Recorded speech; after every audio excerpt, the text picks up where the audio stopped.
Sweet heart movie की शुरुआत में जेन को दिखाया जाता है जो अपने दोस्तों के साथ राफ्टिंग करने निकली थी, लेकिन एक तूफान की वजह से इनकी बोट डूब गई है। होश में आने पे वो खुद को एक समुद्र के पास आइलैंड पे पाती है। तभी वो अपने फ्रेंड बोट को देखती है जो कि पूरी तरह से जख्मी हो गया था, जिसका ब्लड भी निकल रहा था। वो बहुत परेशान हो जाती है और हेल्प के लिए बुलाती है, लेकिन वहाँ पे कोई नहीं होता। अब जेन ब्रॉड को पानी से बाहर ले आती है। वो देखती है कि उसके पेट में पत्थर जैसी कोई नुकीली चीज घुसी हुई थी। अब जेन बड़ी मुश्किल से इसको ब्रॉड के जख्म से बाहर निकालती है। अब वो उसके पीने के लिए पानी लेने के लिए चली जाती है। आइलैंड से कुछ दूर जाने के बाद उसे एक नारियल मिल जाता है। काफी देर के बाद वो नारियल का पानी लेके आने में कामयाब हो जाती है और ब्रॉड को नारियल का पानी पिलाती है, लेकिन हम देखते हैं कि ब्रॉड अब तक मर चुका था। अब वो बहुत दुखी हो जाती है, लेकिन वो कुछ भी नहीं कर सकती थी। अब वो आइलैंड को एक्सप्लोर करना शुरू करती है और इसी दौरान उसे कुछ सामान मिलता है। वो सामान जरूर किसी फैमिली का था जो कि वहाँ पहले रुकने आए थे। अब जेम्स को उसमें से कोल्ड ड्रिंक्स और एक माचिस मिलती है।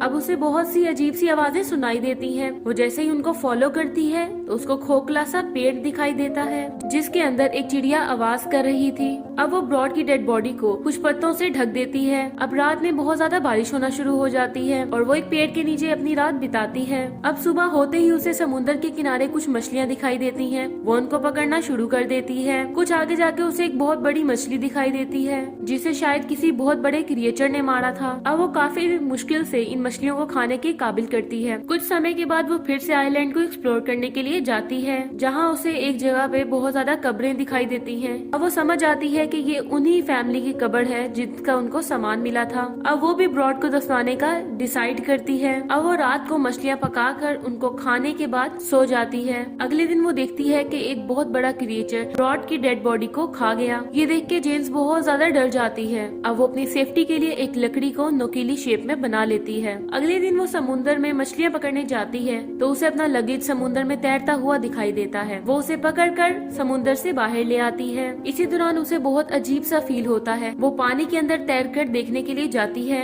वहीं उसे समुद्र के नीचे एक होल दिखाई देता है जो कि बिल्कुल ब्लैक कलर का था। वो बहुत ज्यादा डर जाती है और बाहर आ जाती है। उसके लगेज में उसका नया ड्रेस होता है जिसे वो चेंज कर लेती है। अब वो रात को आग जला के बैठ जाती है और उधर से जो फैमिली होती है उनकी कुछ फोटोज मिलती हैं, उनको देखना शुरू कर देती है। तभी वहाँ से एक एरोप्लेन गुजरता है। तभी जेन हेल्प मांगने के लिए एक फ्लेयर फाइट करती है, लेकिन प्लेन वहाँ से जा चुका था। उसको प्लेन की रोशनी की वजह से समुद्र में एक बड़ा सा मॉन्स्टर दिखाई देता है। अब वो बहुत डर के जंगल में छुप जाती है। मॉन्स्टर उसे ढूंढने की बहुत कोशिश करता है, लेकिन वो उसे नहीं मिलती। अब अगले दिन वो जंगल से फिर समुद्र की तरफ आ जाती है और दोबारा से उन फोटोज को देखना शुरू कर देती है। उसको एक फोटो में दो आंखें दिखाई देती हैं और उसको समझ आ जाता है कि ये जगह बहुत ही खतरनाक है और वो अपने सूटकेस की मदद से यहाँ से जाने की कोशिश करती है, लेकिन उसका ये आइडिया काम नहीं करता। अब वो अपने आप को सेव करने के लिए उस खोखले पेड़ में रात बिताने का फैसला करती है। तभी वहाँ पे मॉन्स्टर आ जाता है और इस खोखले पेड़ को तोड़ने की कोशिश करता है, लेकिन मॉन्स्टर इसे तोड़ नहीं पाता और वापस समुद्र में चला जाता है। अभी तक जेम्स ने उस मॉन्स्टर को नहीं देखा था। अगले दिन वो समुद्र से एक बड़ी मछली लाती है और उसे किनारे पर लटका देती है। अब वो पास में ही छुपकर मॉन्स्टर के आने का वेट करती है। कुछ समय के लिए उसकी आंख लग जाती है और वो सो जाती है। इतने में मॉन्स्टर मछली को वहाँ से ले जाता है। अगले दिन जेम्स को किनारे पर एक डेड बॉडी नजर आती है। जब वो उसे बाहर निकालती है तो उसे पता चलता है कि ये डेड बॉडी उसके फ्रेंड जैक की है। उसकी बॉडी बीच से कटी हुई थी और चेहरे पे बहुत ज्यादा कट्स थे। ये देख के जेम्स बहुत ज्यादा डर जाती है। अब वो उस डेड बॉडी को पेड़ के किनारे पर लटका देती है। अब रात को वो छुपकर फिर से मॉन्स्टर के आने का वेट करती है। मॉन्स्टर वहाँ आके डेड बॉडी को खा जाता है। वो मॉन्स्टर जेम्स के करीब आता है, लेकिन जेम्स को नहीं देख पाता और वहाँ से चला जाता है। इतने बड़े मॉन्स्टर को देख के वो बहुत ज्यादा घबरा जाती है। अब वो रात बिताने के लिए पेड़ की ऊंचाई पर रहने का फैसला करती है, क्योंकि मॉन्स्टर जेन के बारे में जान चुका था। इसी तरह ये दिन भी बीत जाता है। रात में जब वो सो रही होती है तो वहाँ मॉन्स्टर आता है और उस पेड़ पर हमला करता है और जेन अपनी जान बचाने के लिए वहाँ से भागती है, लेकिन वो मॉन्स्टर बहुत तेज था, उसे आगे से घेर लेता है। अब वो अपनी नुकीली लकड़ी से उस पर हमला करती है। अब मॉन्स्टर उसे काफी दूर फेंक देता है। अब फौरन से बादल गरजना शुरू हो जाते हैं।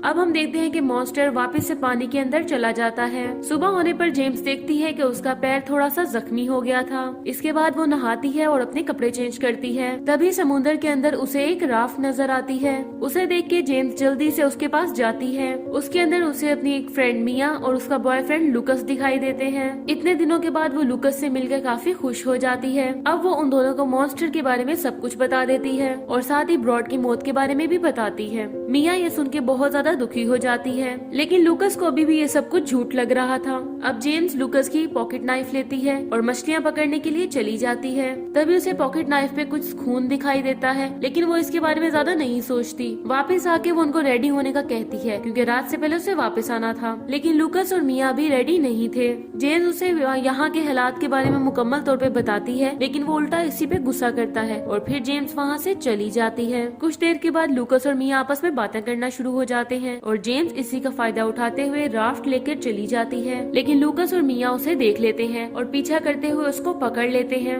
अब जेम्स खुद को बचाने के लिए मिया को पीछे मारती है और मिया उसे दोबारा मारती है, जिसकी वजह से वो समुद्र में डूब जाती है और वहीं पे बेहोश हो जाती है। होश में आने पर जेम्स खुद को पेड़ के साथ बंधा हुआ पाती है। तब मिया उसे सॉरी बोलती है क्योंकि उसने जेम्स को रोकने के लिए ये सब कुछ किया था। अब मिया उसके हाथ नहीं खोलती और उसे कहती है कि हमने चारों तरफ चेक किया लेकिन हमें तो कुछ भी नजर नहीं आया। इतने में लुकस भी वहाँ पे आ जाता है और जेम्स उसे दोबारा से समझाने की बहुत कोशिश करती है। अब मिया वहाँ से चली जाती है और लुकस जेम्स से जैक के बारे में कुछ कहता है। अब जेम्स उससे पूछती है कि जैक को क्या हुआ था। इसी दौरान मिया किनारे पर टहल रही होती है कि वहीं पे मॉन्स्टर उस पे अटैक कर देता है और उसकी आवाज सुनकर लुकस उसे बचाने के लिए जाता है। लुकस मॉन्स्टर से लड़ने की कोशिश करता है, लेकिन वो उल्टा उसे मारता है। अब जेम्स बहुत कोशिश करके खुद को आजाद करती है और इन दोनों से लड़ने के लिए आती है, लेकिन मॉन्स्टर मिया को लेकर चला जाता है। जेम्स वहाँ आके लुकस को लेकर जंगल में चली जाती है। अब वो दोनों पेड़ पे अपनी पूरी रात बिताते हैं। सुबह होने पे लुकस काफी डरा हुआ था, तो फिर जेम्स उसे बताती है कि उसने कभी भी उस मॉन्स्टर को दिन के टाइम नहीं देखा। अब लुकस को भी उसकी बातों पे यकीन आना शुरू हो गया था। अब दोनों ने अपनी जरूरत की कुछ चीजें इकट्ठी की और राफ्ट को लेके यहाँ से जाने की कोशिश करने लगे। तभी जेम्स को उसमें बहुत सारा ब्लड नजर आता है। उसे समझ में आ जाता है कि ये ब्लड जैक का था, उसके साथ जरूर लुकस और मिया ने कुछ किया होगा।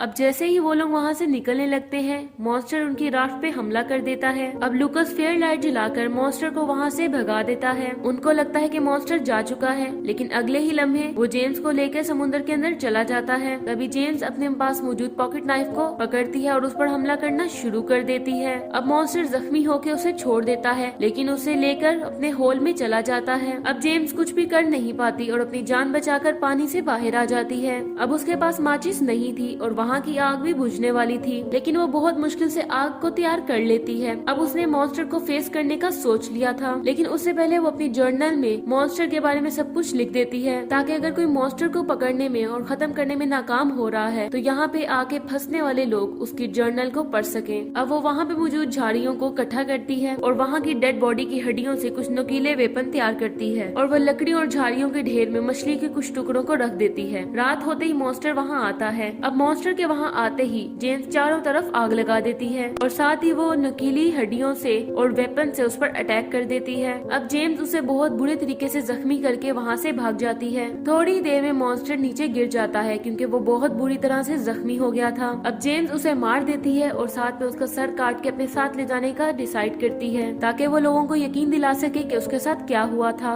और इसी के साथ ये मूवी यहीं पे खत्म हो जाती है। Thank you so much for watching.